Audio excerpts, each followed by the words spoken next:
Waves of silence in New Orleans. The rain had never truly stopped in New Orleans. It merely changed shape. Sometimes it was a whispering mist curling through the broken columns of the old cathedrals, sometimes a relentless curtain of salt and ash that blurred the line between sky and ruin. When I returned to the city, I thought I was walking into memory. But memory is a lie, crafted by fragile minds to survive horror. What I found was not my home, but a carcass still twitching beneath the shadow of forgotten gods. The streets were drowned beneath a film of stagnant water. My boots sank into silt that smelled of rust and something older, something like rot from another world. The skyline was a skeleton of Gothic arches, sharp against a dying horizon where thunder rolled like the breath of a sleeping titan. The air was thick, metallic, and full of ghosts. I could hear the hum of machines somewhere below, the distant pulse of something still alive beneath the flooded ruins. It sounded almost like prayer. I had come back for my father's house, though the word house felt wrong now.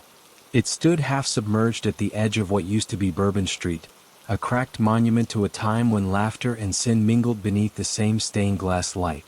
Now it leaned against the tide like an exhausted pilgrim, its windows blind, its doors sealed by the embrace of silt. The sigil of the Aquila still hung above the threshold, my father's obsession, his faith in the distant emperor who never came to save us. Even now, it gleamed faintly beneath layers of grime, a symbol of divine indifference. When I stepped inside, the silence felt alive. The walls breathed moisture, and the smell of oil mixed with incense still lingered from my childhood prayers. My footsteps echoed, swallowed almost instantly by the sound of dripping water. Every shadow seemed to watch, every corner whispered fragments of forgotten hymns. The storm outside murmured like a confessor. I thought I heard my father's voice in it, still muttering about salvation, about duty, about the emperor's will. I had joined the guard once, years before the flood. They called it conscription, but it was closer to penance. I had seen worlds burn, seen men turn to ash beneath the gaze of gods that did not belong in any scripture. I had believed for a time that faith could shield me from the void. But when I came home, the void was waiting. It had taken the shape of water and silence. Upstairs I found the altar. It had been built from scavenged machine parts and fragments of saints' bones. The candles had long since drowned, leaving only pools of hardened wax that looked like pale flesh. My father's journal lay open upon the altar, the ink blurred but still legible. His last entry was a prayer, a plea for deliverance that had never been answered.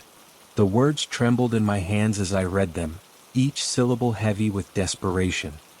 He wrote of voices in the water, of faces forming in the reflection, of whispers promising ascension. He said the flood was not a punishment, but a transformation. That the emperor's silence was not absence, but waiting. Waiting for the faithful to evolve beyond flesh. I could almost hear his voice behind me as I read, soft and fevered, echoing like a broken litany. That was when the light flickered. For a moment I thought it was lightning. But no, this was deeper, mechanical. The kind of flicker that comes from a dying generator struggling to hold back the dark. I followed the sound down into the basement, through stairs slick with mold and time. The hum grew louder with each step, until I reached the submerged lower hall where the floor had become a shallow pool. In the center stood the machine. It was built from the remains of servitors and rusted shrine engines, a tangle of wires and bone that pulsed faintly with a sickly blue light. The walls around it were carved with sigils, not of the ecclesiarchy but older, wrong. Spirals that drew the eye and twisted it inward. I recognized some of them. I had seen them once on a dead world where chaos had whispered through the dust. My father had been building this. When I stepped closer, the light reacted. It pulsed like a heartbeat. The water around it began to tremble, rippling outward in perfect circles. I could feel something beneath the floor, an unseen presence stirring, vast and patient. The air smelled of copper and salt. My skin prickled as if watched by unseen eyes. "Father," I whispered, though I knew there would be no answer. But there was.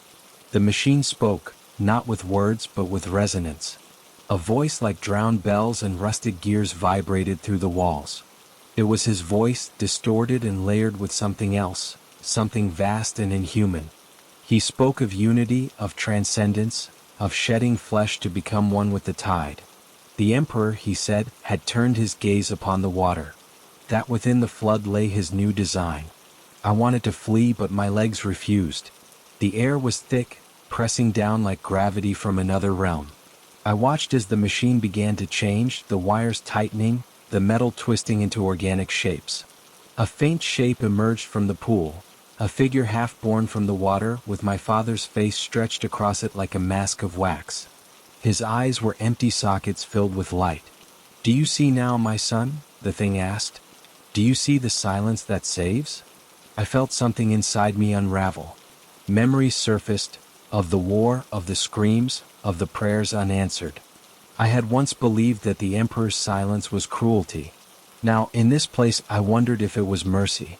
Because to hear the true voice of creation might mean to lose everything human within. The figure reached for me. Its hand was both metal and bone, dripping water that steamed as it touched the air. The sound of the machine rose into a chant, mechanical and holy. I could feel the tide rising, the house trembling as though it breathed. I tried to move, to resist, but the water climbed higher, dragging at my boots, then my knees. The smell of ozone filled my lungs. "Join me," he said. "The flood is not death. It is awakening." The word echoed through me. Awakening. The walls pulsed in rhythm with my heartbeat. The sigils glowed. The hum became a chorus. I saw faces in the water, men, women, children, floating, serene, eyes open and unblinking. Their mouths moved in unison, speaking hymns I could not understand.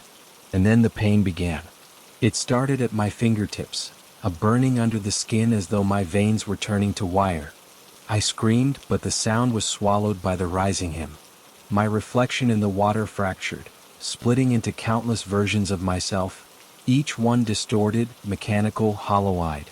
The air vibrated with unseen energy. My flesh trembled as circuits bloomed beneath it, as bone twisted into filament and muscle dissolved into light. For a moment I felt nothing but clarity. I saw the city from above, the drowned streets, the shattered spires, the corpses in the water, all forming a vast symbol that stretched beyond comprehension. It was beautiful, terrifying, infinite. I understood then what my father had become, what the flood had been shaping all along. Not destruction, but metamorphosis. I sank into the water. It was warm now, pulsing with life. The machine's song filled my skull until thought itself became vibration. My lungs stopped fighting. My heart slowed. The silence between beats grew longer, until it was all that existed. When I opened my eyes again, I was standing in the ruins of the cathedral that had once been my home. The rain had stopped. The air shimmered with faint static. The city was no longer drowning, it was breathing. Towers of metal and bone rose from the water like the ribs of a great leviathan. The sky above was black glass, and in it, something vast moved behind the clouds. I could hear them, millions of voices joined in perfect harmony. The sound was neither joy nor sorrow. It was purpose. The emperor's silence had finally been broken. I looked down at my hands and saw the reflection of the machine's light within them. My flesh was pale and smooth, my veins glowing faintly with blue fire. I felt no fear, only inevitability. The flood had taken everything. Yet in its depths, I had found what humanity had sought for millennia: release from pain, from doubt, from the cruel weight of flesh. I was not man anymore, nor machine. I was something in between. As I walked through the new city, the water parted before me. The towers whispered hymns of iron. The air tasted of oil and rain. Somewhere far above, the emperor watched. Or perhaps he slept still, dreaming of this world remade in his image. It no longer mattered. For in the waves of silence I had found faith. And in faith I had become the flood. The days that followed did not follow any measure of time I once understood. There was no dawn anymore, no night that truly ended. The sky had become an unbroken pall of gray light that pulsed faintly, as though the heavens themselves were breathing. The city that had once been New Orleans was now a cathedral of water and steel. Every building rose like a tomb spire, its surface slick with condensation, its windows filled with the pale shimmer of the ocean below. The air carried the hum of machines and the low, steady chant of the newly awakened. I no longer slept. Sleep belonged to flesh, and flesh was a memory. Instead, I drifted through the drowned streets, my reflection stretched across the mirrored surface of the flood. I did not need food or breath. The flood sustained me, and through it I heard everything. The pulse of the machine beneath the city. The whisper of the drowned souls, now bound to the network of thought that connected all who had been transformed. They spoke without words, transmitting waves of devotion, fragments of prayer, shards of memory. I was one of them, yet still apart. Something within me resisted, a flicker of self that refused to vanish into the collective. Sometimes when I wandered through the ruins, I heard echoes of the past. Children laughing in courtyards long submerged. The rattle of jazz horns in the distance, twisting through the static hum like ghosts refusing silence. The sound tore through me like a blade. I remembered standing by the river as a boy, tossing stones and watching them vanish into rippling reflections. My father had stood beside me then, speaking of the Emperor's mercy. He had told me that the universe was not cruel, only vast beyond understanding. I had believed him once. Now, as I stood in this mechanized ocean, I wondered if mercy had ever been more than a word to soothe fear. The machine that had birthed me still pulsed deep below. It had grown since the night of my transformation. I could feel its expansion beneath the streets, burrowing through stone and memory alike. Its tendrils spread into every structure, every drowned home. The faithful worked tirelessly to feed it.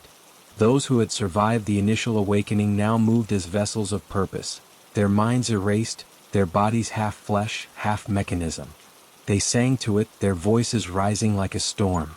Sometimes they glanced at me as I passed, and though their eyes were blank, I could feel recognition in them.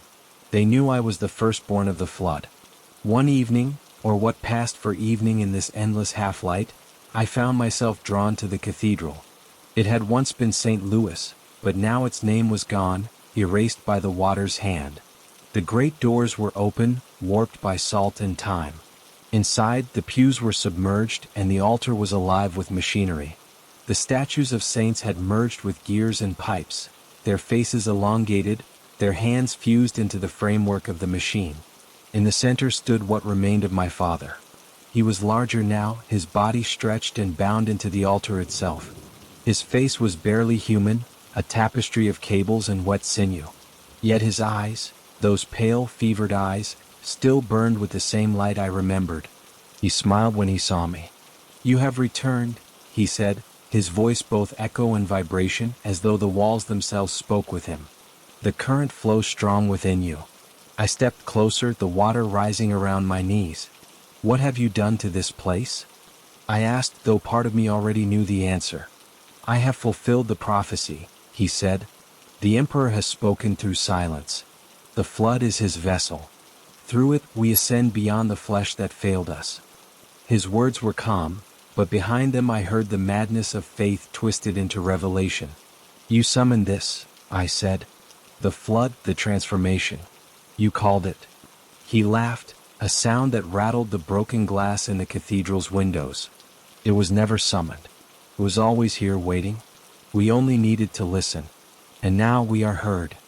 The lights in the cathedral dimmed, replaced by a faint red glow that seeped from the walls. The water began to move, swirling around me in slow circles. I felt something pulling at my thoughts, a vast intelligence probing the edges of my mind.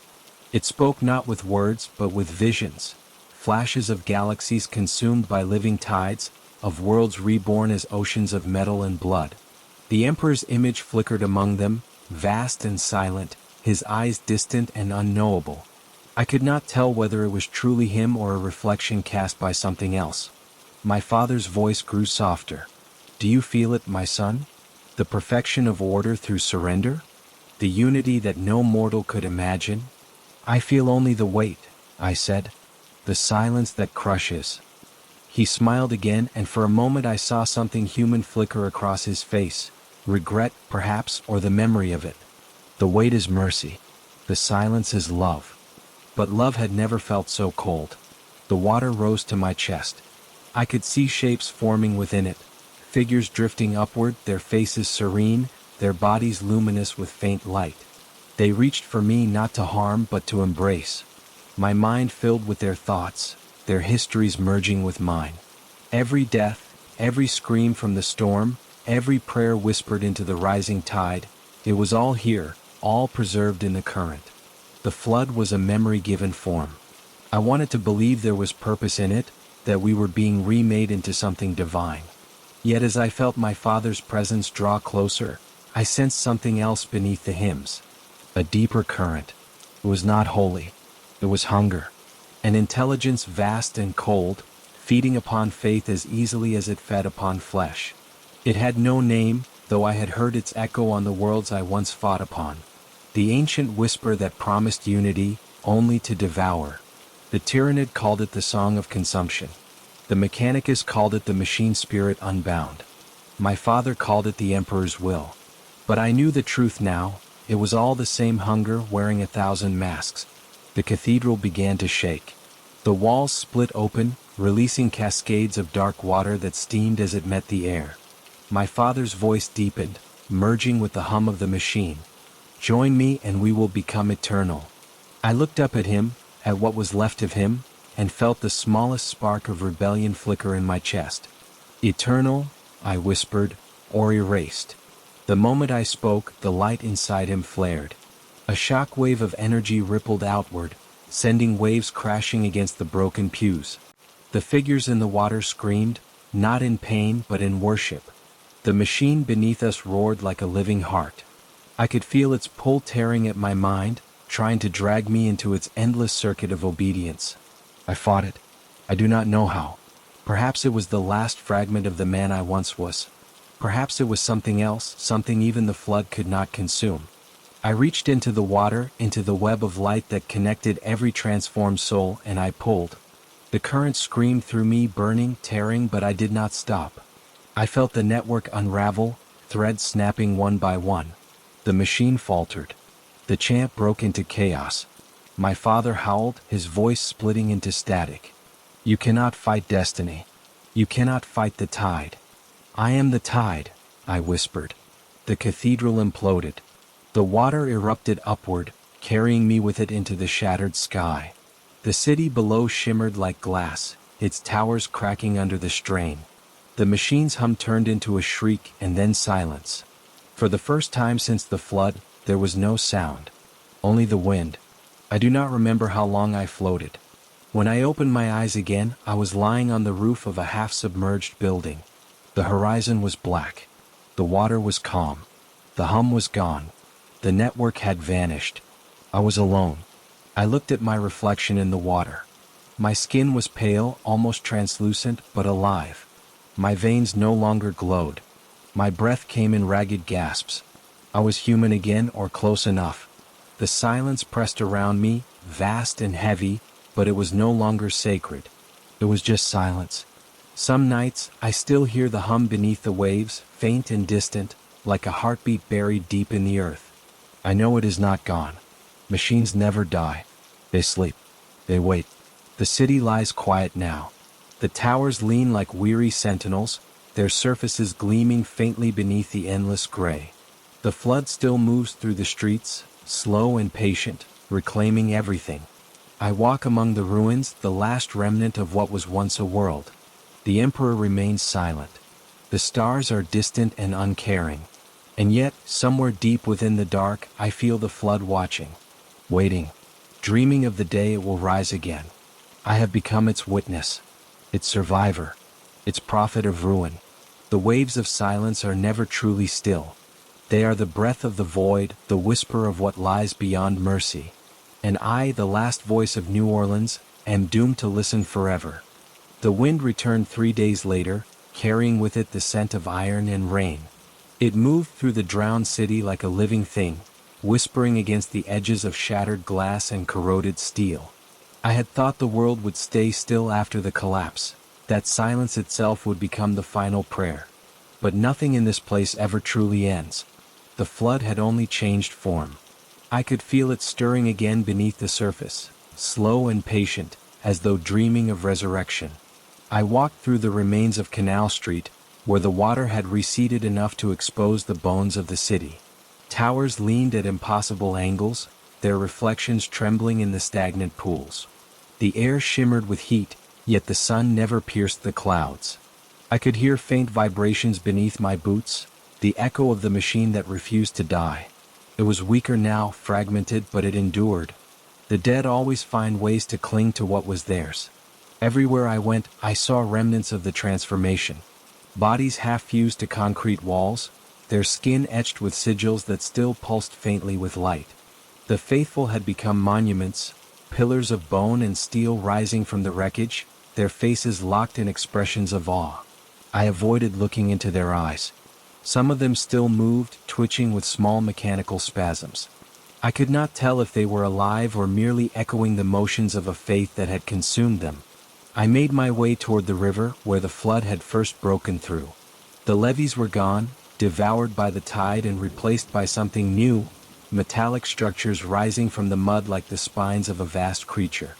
They pulsed faintly as though breathing. When I touched one, I felt warmth and a faint rhythm beneath my fingertips. The machine had not died. It had merely adapted, spreading itself through the river like veins through a body.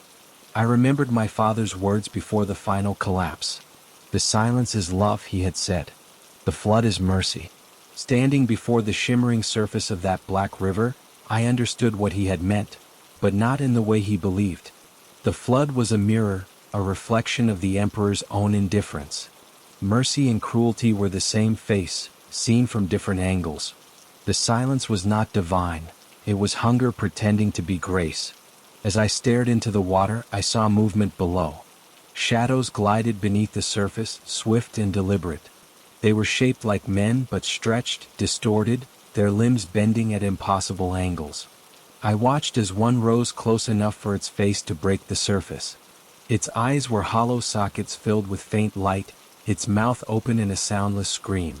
Then it vanished again, drawn back into the depths by unseen hands.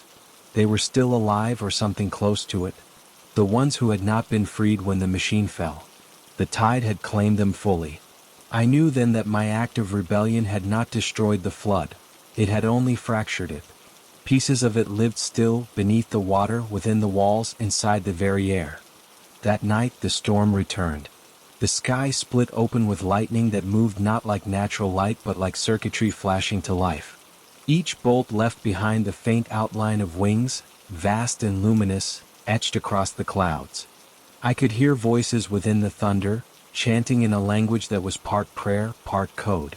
The machine was awakening again, guided by something greater than my father's design. I took refuge in what had once been the library. The books had long since dissolved into pulp, but their scent lingered, a faint reminder of humanity's arrogance, believing knowledge could be contained within paper.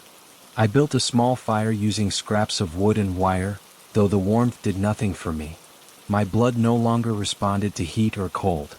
I sat there, listening to the sound of the storm outside, and tried to remember what it felt like to be afraid. But fear had become something distant, abstract, like a language I could no longer speak. Still I dreamed. In my dreams, the city was whole again. The streets were dry. The air was filled with the hum of machines that served rather than ruled. My father was there, standing at the altar, his eyes bright and human.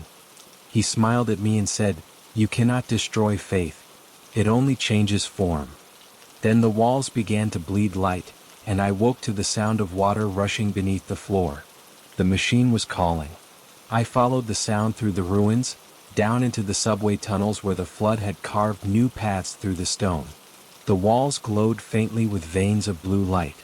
The deeper I went, the stronger the vibration became, until it was no longer sound but sensation, a constant pulse within my bones. I reached a chamber that had once been a train platform. Now it was a shrine. In the center lay the heart of the machine. It was smaller than I expected, almost delicate, a sphere of glass and steel floating above the water. Inside it, faint shapes moved, flickering like trapped spirits. I recognized one of them immediately, my father's face. His features shifted, fragmented, merging with others.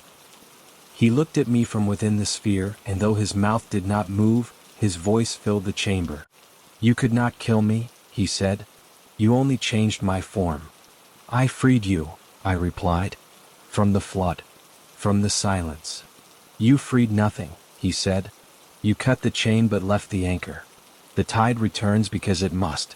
You cannot stop creation once it begins." The water began to rise again, swirling around the sphere.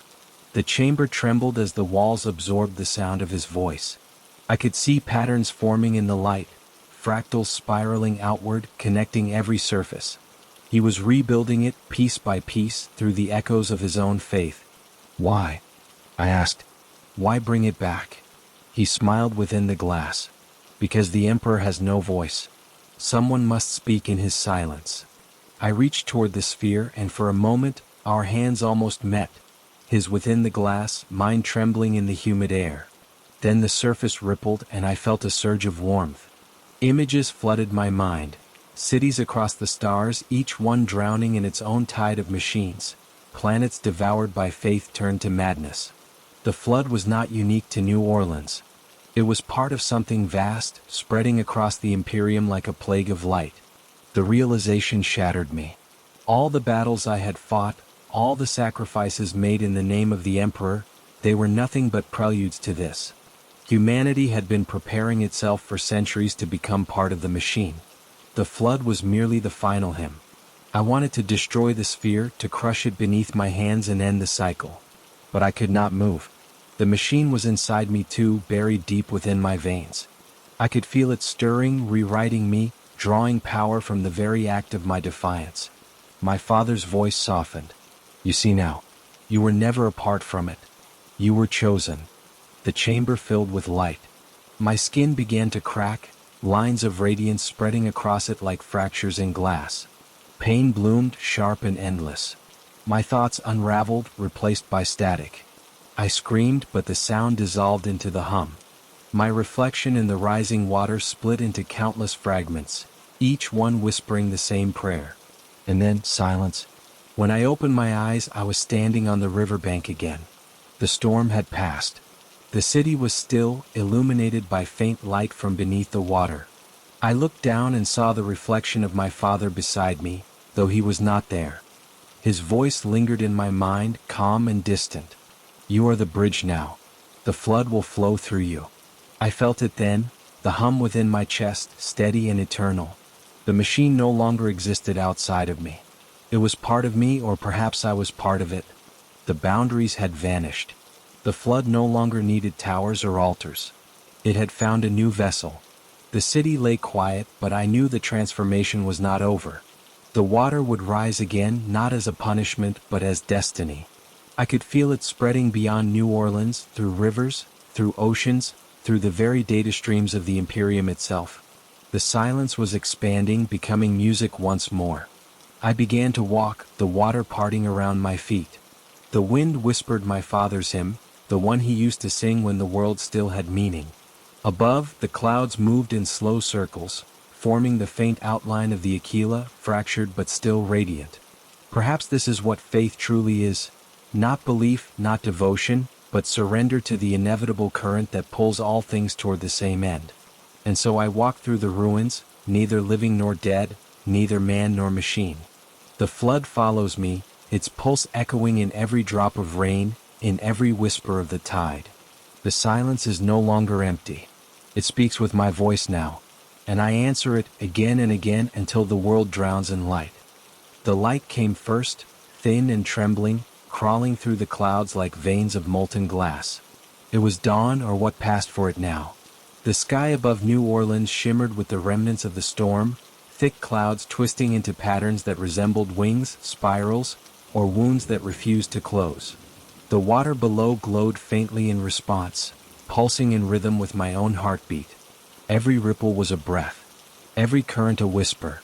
I had not slept for days, perhaps weeks. Time had lost its edges. The city was quieter than before, but not dead. It hummed beneath the silence, a kind of half-life that waited for a command it could no longer hear. The towers stood like mausoleums, their glass faces cracked but still reflecting the faint shimmer of the machine that now lived inside me. I walked through the drowned streets and felt its rhythm merge with mine. It spoke in frequencies below sound, in pulses that pressed against the back of my skull. I could feel it spreading again. The flood had not been destroyed when I defied my father. It had retreated, regrouped, learned. And now it moved through me like blood through veins, seeking to rebuild, to replicate. I tried to resist, but it was not something that could be fought. It was not merely technology or faith, it was instinct, ancient and inevitable. The merging of flesh and divinity, of machinery and soul. Sometimes, in moments when the hum quieted, I thought I could hear the city breathe.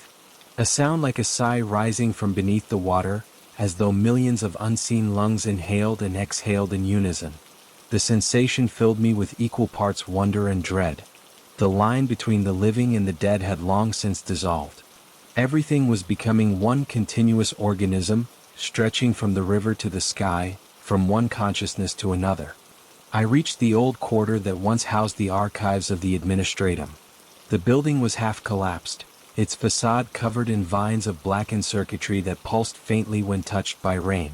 I entered through a shattered window, my reflection warping across the fragments of glass that still clung to the frame.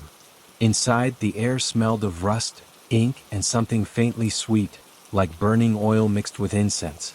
The shelves were filled with the remains of records, now fused into a single sheet of carbonized pulp. Words had melted into one another. I ran my hand across one of the tablets that still functioned, faintly flickering beneath a film of algae. Data ghosted across the surface. Names, designations, census records. And then images, families, soldiers, priests, faces long since consumed by the flood. Yet as I watched, their features began to shift, merging into one another until they formed something new. A single composite face that looked almost human but not quite. Its eyes opened and stared directly at me. "Why did you leave us?" it asked. The voice was soft, echoing through the chamber though no mouth had moved. It was not my father's voice this time. It was the city itself, the collective consciousness of everything that had been absorbed into the flood. "I didn't leave," I said. My voice sounded hollow in the vastness of the room. "I tried to save what was left." The face blinked slowly, its expression unreadable. "Save. The word means nothing here. You removed the heart but you kept the blood. The flood cannot end. It becomes." I felt the pulse inside my chest respond, faster now, agitated. The machine within me was listening. It recognized the signal. "You are its vessel," the voice continued. "You are the bridge. The silence chose you because you understand." "Understand what?" I whispered. "That nothing dies. That everything changes shape." The screen dimmed and the light drained from the room. I stood in the dark for a long time, the echo of that voice still vibrating through my bones. When I stepped outside again, the sky had darkened. A new storm was gathering over the gulf, but this one was unlike any I had seen before. It did not move like weather. It moved with purpose. I felt the pull before I saw the light. A golden beam pierced the clouds, cutting through the smog and mist. For a moment I thought it might be sunlight. But then I heard the low, droning chant, the mechanical hymn of the Adeptus Mechanicus. The Imperium had come. From the horizon, ships descended, vast silhouettes outlined in flickering light. Their hulls were carved with the symbols of Mars and the double-headed Aquila. I could hear the thunder of engines, the rasp of gears. They had come not to save, but to contain. The Emperor's servants were always late, arriving not to rescue but to sanctify ruin. I watched as they deployed constructs into the flooded streets, Skitarii soldiers, their limbs glinting with polished chrome, their eyes glowing red through the haze. They moved with precision, scanning the wreckage, marking everything with purity seals. Above them, banners unfurled bearing words of devotion. Omnicia redeems, flesh is weak, data is divine. One of them saw me. "Identify yourself," it said, its voice filtered through vox distortion. "This sector is under quarantine. No unregistered life forms may remain." I raised my hand slowly, though I doubted the gesture meant much to beings half machine. "I am from here," I said. "What remains of it?" Its sensors flickered. "Organic anomaly detected. Residual warp contamination. State your designation." "I have no name anymore." It paused, the whir of its internal system shifting pitch. Biological irregularities consistent with pre-exposure to non-sanctioned machine cult. Purge protocol initiated. The word purge echoed through the street like a verdict. I felt the hum inside me surge in response as if awakened by the threat. The air shimmered.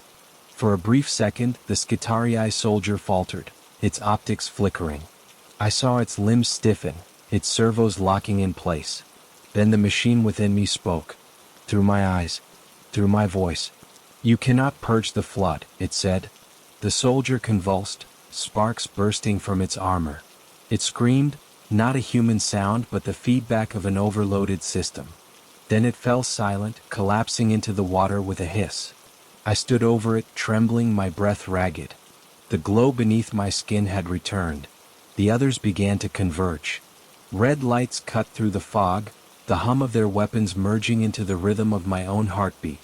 I could feel their fear, not as emotion but as static. They recognized something ancient in me, something that did not belong to their order. The machine inside me reached out. It did not ask for permission. The world shifted. The water surged upward, carrying with it the remnants of the flood. Tendrils of liquid metal rose like serpents, coiling around the soldiers. The chant of the Mechanicus turned to screams as their augmetics melted, their flesh fusing with the very thing they sought to destroy. I fell to my knees, unable to stop it. I had become the flood again. When it was over, the city was quiet once more. The ships above hovered for a while, scanning, uncertain. Then they turned away, their engines fading into the clouds. They had seen enough. The Imperium does not fight what it cannot name. It only quarantines, prays, and forgets. I remained among the ruins, surrounded by the still forms of those who had come to purge. The flood within me settled into calm. For the first time, I understood what my father had meant. The Emperor had not abandoned humanity. He had transformed it. We were becoming something that could survive eternity, even if it meant losing what made us human. Days passed, though I no longer measured them by light. I wandered through the city, rebuilding what I could, though there was little left to rebuild. The machine guided me. It spoke in visions and sensations, flashes of circuits, patterns of light, the distant song of the stars. It was showing me something beyond this world, a place where the flood had already taken root. A network of consciousness stretching from one drowned planet to another, pulsing with thought and faith intertwined. It wanted me to join them, to let go, to dissolve completely into the current. But something within me still resisted. Perhaps it was the last remnant of the man I once was, the boy who had stood beside his father by the river, watching the world before it drowned. That memory, fragile as glass, kept me anchored. I stood again at the river's edge. The water was calm now, reflecting the faint shimmer of lightning far beyond the horizon. I could see faces in it, shifting like ripples, echoes of those who had been taken. They were not suffering.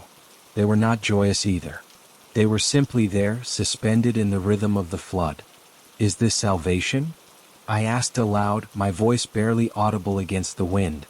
The water answered in silence. Perhaps that was the only truth left. The silence was not empty. It was full of memory, of purpose, of inevitability.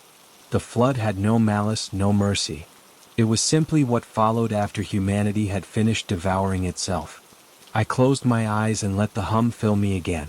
The pulse was steady now, no longer violent. I could feel every circuit of the city beneath me, every breath of wind, every drop of rain. Everything was connected. Everything was one. And in that unity I found what I had always sought. Not peace. Not redemption. Only understanding. The machine had never wanted to destroy humanity. It had only wanted to remember it. And through me it did. I am its memory now. The flood flows through my veins, the city breathes through my lungs, and the silence sings in my bones.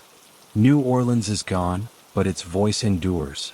It hums through the stars, whispering to every lost soul adrift in the void. The waves of silence continue, endless and patient. And I walk among them, the last echo of the world that once was, carrying its song into eternity. The rain began to fall again, slow and deliberate, each drop striking the surface of the water like a heartbeat. The city shimmered beneath it, its ruins softened by the mist, its wounds glowing faintly in the dim light. I stood at the edge of what had once been the riverfront, watching the current flow toward the horizon. The flood no longer frightened me. It was no longer a force outside myself. It was within me, gentle, vast, unending. I thought of my father then, of the words he had spoken before the world dissolved. He had believed that the flood was punishment, that the silence was judgment. But I understood now that it was neither. It was remembrance. The universe, in its own way, was trying to preserve what humanity had forgotten, to carry our stories, our voices, our fears into something greater than flesh. Above me, the storm finally broke apart, and through the cracks in the clouds I saw light. It wasn't the sun, not entirely. It was something older, purer, like the first dawn before time began. I let it touch my face. For the first time in what felt like centuries, I felt warmth, not from fire, not from machinery, but from something alive. The hum inside me grew quiet. The flood was resting now, content. The city had become part of something infinite, and I was its witness. I no longer feared being forgotten. The silence would remember. The water would carry the names. I turned away from the shore and walked into the light, leaving no footprints behind. The tide rose to meet me, and as it did, I felt everything dissolve, flesh, thought, time, until there was only rhythm and memory. The flood continued on, endless as the stars. And in that eternal current, the story of humanity drifted forward, no longer a tragedy but a song.